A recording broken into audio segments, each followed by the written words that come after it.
Hello hi ಸ್ನೇಹಿತರೆ, welcome back to master your trade. ನಾನು ಕುಮಾರ್. ನಾನು ನಿನ್ನೆ few apps, very important apps ಟ್ರೇಡಿಂಗ್ಗೆ ಯಾವ್ದ್ಯಾವ್ದಿದೆ ಅಂತ ಹೇಳಿದ್ದೆ. ನಾನು ಫಸ್ಟ್ ಒನ್ನು Screener.in, ಮತ್ತು trading view, ticker tape, trend line ಇದೆಲ್ಲ ಹೇಳಿದ್ದೆ. ಅದರಲ್ಲಿ Screener.in most important for fundamental ಅನಾಲಿಸಿಸ್ಗೆ ಅಂತ ಹೇಳಿದ್ದೆ. ಸೊ ಆಯ್ತು, ಇವಾಗ ನೀವು Screener.in ಡೌನ್ಲೋಡ್ ಮಾಡ್ಕೊಂಡಿದ್ದೀರಾ.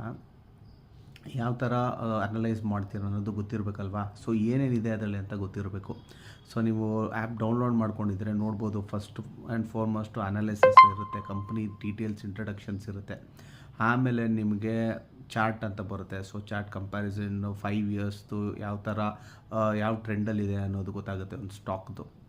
ಸೊ ನೆಕ್ಸ್ಟ್ ಬಂದುಬಿಟ್ಟು ನಿಮಗೆ ಪಿಯರ್ಸಲ್ಲಿ ಆ ರಿಲೇಟೆಡ್ ಇಂಡಸ್ಟ್ರಿ, ಇವಾಗ ಯಾವ ಕಂಪನಿ ನೀವು ಸೆಲೆಕ್ಟ್ ಮಾಡಿ ಆ ರಿಲೇಟೆಡ್ ಇಂಡಸ್ಟ್ರಿದು ಎಲ್ಲ ಕಂಪ್ಯಾರಿಸನ್ ಮಾಡ್ಬೋದು. ಲಾಸ್ಟ್ 3 ಇಯರ್ಸ್ದು ನೀವು ಅಲ್ಲಿ ಕಸ್ಟಮೈಸ್ಗೆ ಹೋಗ್ಬಿಟ್ಟು ಆ್ಯಡಪ್ ಮಾಡ್ಕೋಬೇಕು. ಏನೇನು ನೋಡಬೇಕು, ಏನೇನು ಪಿಯರ್ಸಲ್ಲಿ ಏನೇನು ಕಂಪೇರ್ ಮಾಡಬೇಕು, ಕಂಪೇರ್ ಮಾಡಬೇಕು, ROC ಕಂಪೇರ್ ಮಾಡಬೇಕು, ROC ಕಂಪೇರ್ ಮಾಡಬೇಕು, EV EBITDA ಕಂಪೇರ್ ಮಾಡಬೇಕು.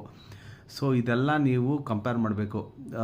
So that which is the best ಅಂತ ಅನಿಸುತ್ತೋ ನಿಮಗೆ, ಅದರಲ್ಲಿ ನೀವು ಫಿಲ್ಟರ್ ಮಾಡ್ಕೋಬೇಕು. And next one is quarters last 3 ಕ್ವಾರ್ಟರ್ಸ್ನಲ್ಲಿ ಕಂಪೇರ್ ಮಾಡಬೇಕು. ಸೇಲ್ಸ್ ಆಗಲಿ, profit and loss, profit margin, earning per share ಇದೆಲ್ಲ ಕಂಪೇರ್ ಮಾಡಬೇಕು. Next profit and loss sections ಬಂದಾದರೆ ಅಲ್ಲೂ ಅಷ್ಟೇ ಲಾಸ್ಟ್ 3 ಇಯರ್ಸ್ದು ಪ್ರಾಫಿಟ್ ಆ್ಯಂಡ್ ಲಾಸ್ದು ಕಂಪೇರ್ ಮಾಡ್ಕೊಳ್ಳಿ, EPS ಕಂಪೇರ್ ಮಾಡ್ಕೊಳ್ಳಿ. ನೆಕ್ಸ್ಟ್ ವೆರಿ ಇಂಪಾರ್ಟೆಂಟು ಬ್ಯಾಲೆನ್ಸ್ ಶೀಟಲ್ಲಿ ರಿಸರ್ವ್ಸು, ಲಿಯಾಬಿಲಿಟೀಸ್ ಎಷ್ಟಿದೆ ಕಂಪ್ನಿದು, ಮತ್ತು ಬಾರೋಯಿಂಗ್ಸು ಜಾಸ್ತಿ ಆಗಿದೆ ಕಮ್ಮಿ ಆಗಿದೆ ಅಂತ ನೋಡ್ಕೋಬೇಕು.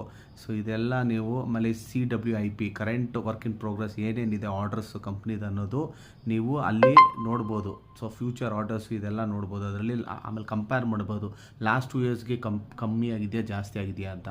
ಸೊ ಅದೇ ಥರ ರೇಷಿಯೋಸಲ್ಲಿ ಕ್ಯಾಶ್ ಫ್ಲೋಸ್ ಇದೆ. ಕ್ಯಾಶ್ ಫ್ಲೋಸಲ್ಲಿ ಆಪ್ರೇಟಿಂಗ್ ಕ್ಯಾಶ್ ಫ್ಲೋ ಮತ್ತು ಫೈನಾನ್ಷಿಯಲ್ ಕ್ಯಾಶ್ ಫ್ಲೋ ಇದೆಲ್ಲ ಒಂದು ನೆಗೆಟಿವ್ ಇದ್ದರೆ ಒಂದು ಪಾಸಿಟಿವ್ ಇದೆ, ಇನ್ನೆರಡು ನೆಗೆಟಿವ್ ಇರಬೇಕು. Next ratios, promoters, FIS, DIS last 3 ಇಯರ್ಸಲ್ಲಿ ಕಂಪೇರ್ ಮಾಡ್ಕೊಳ್ಳಿ, ಜಾಸ್ತಿ ಆಗ್ತಾಯಿದ್ದಾರೆ ಕಮ್ಮಿ ಆಗ್ತಾಯಿದ್ದಾರೆ ಅಂತ. ಸೊ ಇದೆಲ್ಲನೂ ಅನಲೈಸ್ ಮಾಡಬೇಕು. ಒಂದು ಫಂಡಮೆಂಟಲ್ ಆಗಿ ಸ್ಟ್ರಾಂಗ್ ಇದೆ ಕಂಪ್ನಿ ಅಂದಾಗ ಲಾಸ್ಟ್ 2-3 ಇಯರ್ಸಲ್ಲಿ ಕಂಪೇರ್ ಮಾಡಿದಾಗ ನಿಮ್ಗೆ ಗೊತ್ತಾಗೋಕ್ಕೆ ಸ್ಟಾರ್ಟ್ ಆಗಿಬಿಡುತ್ತೆ. ಸೊ ಇದು ಜಾಸ್ತಿ ಆಗ್ತಾ ಇದೆಯಾ, ಕಮ್ಮಿ ಆಗ್ತಾ ಇದೆಯಾ, ಯಾಕೆ ಕಮ್ಮಿ ಆಗ್ತಾ ಇದೆ ಅಂದರೆ ಯಾಕೆ ಕಮ್ಮಿ ಆಗ್ತಾ ಇದೆ ಅನ್ನೋದು ಗೊತ್ತಿರಬೇಕು.